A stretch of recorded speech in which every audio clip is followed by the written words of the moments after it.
সত্য প্রচারে সোচ্চার। বিবি পৌরসভার হঠাৎ পাড়ায় বিরাট তাফসিরুল কোরআন ও ওয়াজ মাহফিল অনুষ্ঠিত হয়েছে। গভীর ইসলামিক ভাব গাম্ভীর্যের মধ্যে দিয়ে জয়পুরহাটের পাঁচবিবি পৌরসভার মালঞ্চা হঠাৎ পাড়া মসজিদুল আকসা জামে মসজিদের উদ্যোগে বিশাল তাফসিরুল কোরআন ও ওয়াজ মাহফিল আজ শুক্রবার বাদ জুম্মা দুপুরে হঠাৎ পাড়া মহল্লায় অনুষ্ঠিত হয়েছে। উক্ত মাহফিলে সভাপতিত্ব করেন বড়মানিক ঈদগাহ মাঠের সাধারণ সম্পাদক আলহাজ হজরত মাওলানা মোহাম্মদ নিয়ামুল বারিক। পাঁচবিবি বাইতুন নূর জামে মসজিদ মাদ্রাসার মুহতামিম জামিল আহমেদ নুরির সঞ্চালনায় এতে প্রধান বক্তা হিসাবে বক্তব্য রাখেন বগুড়া থেকে আগত আন্তর্জাতিক খ্যাতিসম্পন্ন মোফাচ্ছিরে কোরআন হজরত মাওলানা মুফতি আলহাজ বজলুর রশিদ মিয়া। আরও বিশেষ অতিথির বক্তব্য রাখেন জেলা ছাত্রদলের সাবেক সাংগঠনিক সম্পাদক, আগামী পৌরসভা নির্বাচনে মেয়র পদপ্রার্থী মোহাম্মদ শামীম হোসেন মণ্ডল।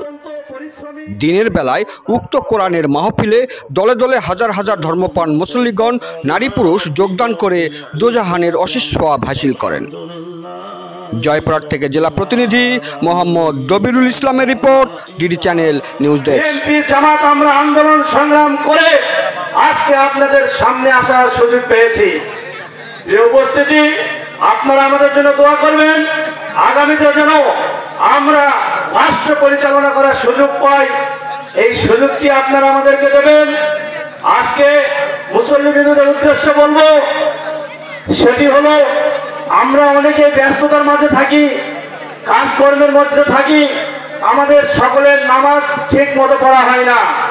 আমি প্রত্যেকের প্রতি আহ্বান জানাবো, আমরা মুসলমান, আমরা যদি অন্তত প্রতি ওয়াক্ত নামাজটা যদি সঠিক নিয়মে সঠিক সময়ে আদায় করার চেষ্টা করি, তাহলে আমাদের মন থেকে সকল খারাপ উদ্দেশ্য পরিত্রাণ পাবে।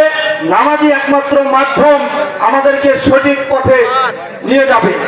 প্রিয় উপস্থিতি, আজকে যে এলাকাটিতে এসেছি, এই এলাকাটি পাঁচবিবি পৌরসভার 5 নং ওয়ার্ড। এই এলাকার মানুষ অত্যন্ত নিম্ন আয়ের মানুষ, এই এলাকার মানুষ অত্যন্ত পরিশ্রমী দিনমজুর মানুষ।